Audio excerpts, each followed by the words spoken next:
Right. Narasimhamurthy గారు మీరు లైవ్లోనే ఉండండి సార్. ప్రభు గారు మీ అంచనా ఏంటి సార్? టారిఫ్ల వల్ల ఇంపాక్ట్ అనేది ఒకటైతే మన దేశంలో ఏమైనా వస్తువు ధరలు ఉత్పత్తుల ధరలు ఏమైనా పెరుగుతాయా? ఇప్పుడు మన దేశంలో అంటే ఎక్కువ ఇప్పుడు వాళ్ళకి పంపించే పర్సంటేజ్ యుఎస్కి పంపించేది తక్కువ ఫస్ట్.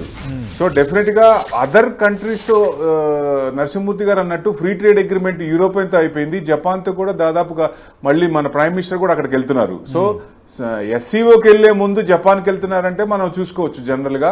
అంటే ఫ్రీ ట్రేడ్ అగ్రిమెంట్ కొంచెం ఎక్కువ కంట్రీస్ తో అయినప్పుడు మనం యుఎస్ కి పంపించే పర్సంటేజ్ చూసుకుంటే అది చాలా తక్కువ ఉంది కాబట్టి మనం షార్ట్ టర్మ్ లో అంటే ఇమీడియట్ గా కొంత ఎఫెక్ట్ పడుతుంది కాబట్టి కొంచెం ఒక 6 months 1 year లోపల అయితే మళ్ళీ అది సెట్ అయిపోయే అవకాశం ఉంది. సో డెఫినెట్ గా మనం అంత ఇబ్బంది పడాల్సిన పని లేదు. అంటే 25% అంటే మనమేమో 0.2% ఎఫెక్ట్ అనుకున్నాం. మేబీ ఇప్పుడు 50% వేసినా 0.5 to 1% వరకు ఎఫెక్ట్ ఉంటుంది కాబట్టి అది పెద్ద మనకి ఎఫెక్ట్ పడకపోవచ్చు డెఫినెట్ గా. ఎందుకంటే డొమెస్టిక్ బాగా పెరుగుతుందండి. ఎగ్జాంపుల్ గా చూసుకుంటే రెడీమేడ్ లో అన్న ట్యాక్స్ వల్ల 3 to 5% ఎఫెక్ట్ అయితే డొమెస్టిక్ 8 to 10% పెరుగుతుందని ఎక్స్పెక్ట్ చేస్తున్నాం. సో అది కాంపెన్సేట్ అవుతుంది కాబట్టి భయపడాల్సిన పనే లేదు మనం. ఎందుకంటే ఇప్పుడు యాక్సెప్ట్ చేస్తే ఓడిపోయినట్టు లెక్క. ఇప్పుడు యాక్సెప్ట్ చేయకుండా ఇన్స్టెంట్ గా ఆదిలో అంశపాదం అన్నట్టు స్టార్టింగ్ లో మనకి ఏదన్నా ఇదైనా లాంగ్ రన్ లో ఇది స్టాండ్ కరెక్ట్. మన ప్రైమ్ మినిస్టర్ తీసుకుంది 100% రైట్. మనం అన్ని పారామీటర్స్ చూసినా ఏదో జీడిపిలో కానీ ఇన్ఫ్లేషన్ లో కానీ అన్ని పారామీటర్స్ లో వీఆర్ వెరీ మచ్ స్ట్రాంగ్ మనం. కాబట్టి ఇది రైట్ స్టాండ్ అండి. డెఫినెట్ గా ఎఫెక్ట్ పెద్ద పడకపోవచ్చు మన దీని మీద. సో డెఫినెట్ గా ఇది డొమెస్టిక్ కన్జంప్షన్ పెరుగుతున్నప్పుడు మనకి 140 ఇది 140 కోట్లు ఉన్నారు కాబట్టి మనం భయపడాల్సిన పని లేదనుకోవచ్చు. ఆ కన్జంప్షన్ పెంచితే డెఫినెట్ గా పాజిటివ్ ఉండొచ్చు సార్. అంటే ఒక 3 రంగాలపై ఎఫెక్ట్ ఉంటుంది, అందులో ఎంప్లాయ్మెంట్ మీద కూడా ఎఫెక్ట్ ఉంటుందని నరసింహమూర్తి గారు అన్నారు. ఇన్స్టెంట్ గా ఉంటదండి, ఇన్స్టెంట్ గా ఎఫెక్ట్ ఉంటుంది. కానీ గవర్నమెంట్ స్టెప్స్ ఏంటి ఇప్పుడు ఈ 25% 50% ట్యాక్స్ వేస్తున్నప్పుడు ఆల్టర్నేట్ గా, ఎందుకంటే ఆ కంపెనీస్ కి ట్యాక్స్ హోప్స్ ఏమైనా ఇవ్వాలి, వాళ్ళకి ఏదైనా చూపించాలి, చూపించకపోతే కష్టం అవుతుంది. సో డెఫినెట్ గా అది చూపించినప్పుడు ఇది కాంపెన్సేట్ అయ్యే అవకాశాలు ఉన్నాయి.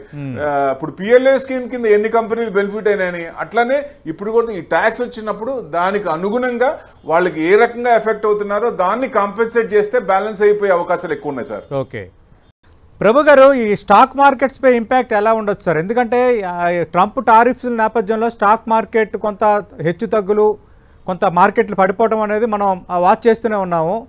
ఇంకా ఈరోజు అర్ధరాత్రి నుంచి ఇంకా టారిఫ్స్ అమలే మొదలు కాబోతోంది. మీరు మదుపరులకి ఇచ్చే సలహా ఏంటి? ఇలాంటప్పుడు స్టాక్ ఎక్స్చేంజ్కి సంబంధించి ఏ విధంగా వ్యవహరించాలి? అంటే ఇప్పుడు బేసిక్ గా కొంచెం నెగిటివ్ కొంచెం ఉందా అంటే ఇంకా వాసన కొంచెం ఉంది, డౌన్ సైడ్ ఇంకా కొంచెం రావచ్చు. అంటే లాస్ట్ టైం మనకి ఎక్కడికి వచ్చిందంటే 24,100 ఆ రేంజ్ కి వచ్చి తీసుకుంది. సో ఇప్పుడు కూడా మనం ఆ రేంజ్ కి వచ్చి రావచ్చా అంటే 24,000 వరకు వచ్చే అవకాశం ఉంది. ఎందుకంటే రేపు మండే కూడా నెక్స్ట్ కమింగ్ రేపు సెలవు కాబట్టి ఎల్లుండి కూడా థర్స్డే కూడా కొంచెం డౌన్ అయ్యే అవకాశాలు ఉన్నాయి.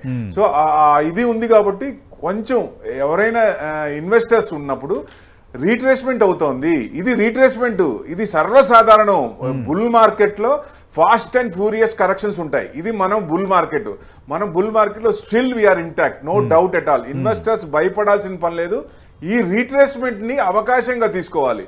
ఎందుకంటే తమిళియన్స్ అమావాస్యని ఎట్లా చూస్తారో ఇన్వెస్టర్స్ ఈ రీట్రేస్మెంట్ ని అవకాశంగా చూడాలి. సో డెఫినెట్ గా క్యాష్ ఈజ్ ద కింగ్ అండి. ఎవరి దగ్గర అయితే క్యాష్ ఉందో వాళ్ళు డెఫినెట్ గా మళ్ళీ యావరేజ్ చేసుకోవడానికి కానీ కింద మంచి స్క్రిప్ట్స్ ఏదైనా ఫండమెంటల్స్ గా ఉన్న స్క్రిప్ట్స్ కిందకు వచ్చినప్పుడు కానీ ఫ్రెష్ గా బయింగ్ చేసుకోవడానికి ఇది సదవకాశం అండి. ఇది అంటే కరెక్టే మీరు అన్నట్టుగా ఈ ధరలు పడేటప్పుడు అంటే ఏ రంగాల స్టాక్స్ ఈ సమయంలో కొనుగోలు చేయొచ్చు?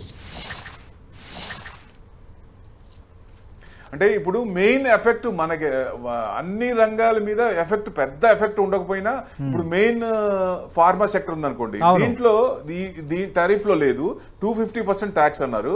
ట్యాక్స్ అన్న తర్వాత ఫస్ట్ టైం 250% అన్నా గానీ మన ఫార్మా సెక్టర్ పడలేదండి. తర్వాత అదర్ పారామీటర్స్ తో మిగతాది మార్కెట్ పడుతున్నప్పుడు దాంతో పాటు ప్రాఫిట్ బుక్ చేస్తూ వచ్చింది, కింద పడింది అంతే. అంతేగాని ఇవి ఎట్టి పరిస్థితిలో మళ్ళీ సెటిల్ అయిపోతాయి అనే ఉద్దేశం మార్కెట్ కూడా ఉంది. కానీ కొంచెం నెగిటివ్ ఉంటుంది కాబట్టి, ఎందుకంటే అమ్మేటప్పుడు ఒకేసారి అమ్ముతారు. ఇప్పుడు ఎఫ్ఐఎస్ పొజిషన్స్ కూడా 95% ఉంది. సో డెఫినెట్ గా ఈ కొంచెం 1-2% డౌన్ అయినా ఒక 24,000 వరకు రావచ్చు. అక్కడి నుంచి మళ్ళీ తీసుకుంటే షార్ట్ పొజిషన్స్ ఉన్నాయి కాబట్టి డెఫినెట్ గా మళ్ళీ రీట్రేస్మెంట్ అయ్యే అవకాశాలు మళ్ళీ ఎమ్మటే అక్కడి నుంచి తీసుకునే ఛాన్సులు ఉన్నాయి. డౌటే లేదండి. మంచి ఇది ఉపయోగించుకోవాలి ఎవరైనా సరే. అంటే నరసింహమూర్తి గారు, అంటే దీని ఇంపాక్ట్ ఇక్కడ ఇండియాలో ప్రభు గారు మాట్లాడండి సార్, మాట్లాడండి ప్రభు గారు. సెక్టర్స్ అంటే మెయిన్ ఇప్పుడు మనం యుఎస్ మీద ఆధారపడింది తక్కువ, వాళ్లే మన మీద ఆధారపడ్డారు. ఇప్పుడు ఫార్మా సెక్టర్ కూడా మన ప్రతి ప్రిస్క్రిప్షన్ యుఎస్ లో మందే. సో డెఫినెట్ గా దాని నుంచి వెనక రావచ్చు అనే ఉద్దేశం ఉంది. అదర్ దాని మీద కూడా ఎంత పర్సెంటేజ్ వేస్తున్నారు, దాని మీద 50% అంటే టోటల్ గా అన్ని ఐటమ్స్ మీద అంత పర్సెంటేజ్ లేదు కాబట్టి ఏదైతే ఆ పర్సెంటేజ్ ఎక్కువ ఉన్నాయో వాటి పర్సెంటేజ్ ఏం చేస్తారంటే ఇప్పుడు వియత్నాం కానీ మెక్సికో కానీ వాళ్ళకి బెనిఫిట్ అవుతుంది. అక్కడి నుంచి పంపించే అవకాశాలు ఎక్కువ ఉంటాయి. సో వాటిని ఏం చేయాలనే ఉద్దేశంతో మనం చూసుకుంటే డెఫినెట్ గా దాన్ని కాంపెన్సేట్ చేసుకోవచ్చు. మనకి అంత ఎఫెక్ట్ ఉండకపోవచ్చు అనేది ఎక్స్పెక్టేషన్. ఏమో చెప్పలేమండి రేపొద్దున మళ్ళీ, ఎందుకంటే నైట్ ఒకటి చెప్పి రేపు మార్నింగ్ నెక్స్ట్ డే మార్నింగ్ కూడా వేరే చెప్పి ఆయన మళ్ళీ వెనక్కి తీసుకునే రోజులు కూడా ఉన్నాయి జనవరి నుంచి. సో రేపైనా పాజిటివ్ న్యూస్ అయినా రావచ్చు. డెఫినెట్ గా అండి ట్రంప్ సునామీ ఒకటే, ఎప్పుడు ఎట్లా రియాక్ట్ అవుతుందో చెప్పలేమండి. రేపు కూడా మళ్ళీ రివర్స్ తీసుకునే అవకాశం కూడా ఉంది. ఓకే.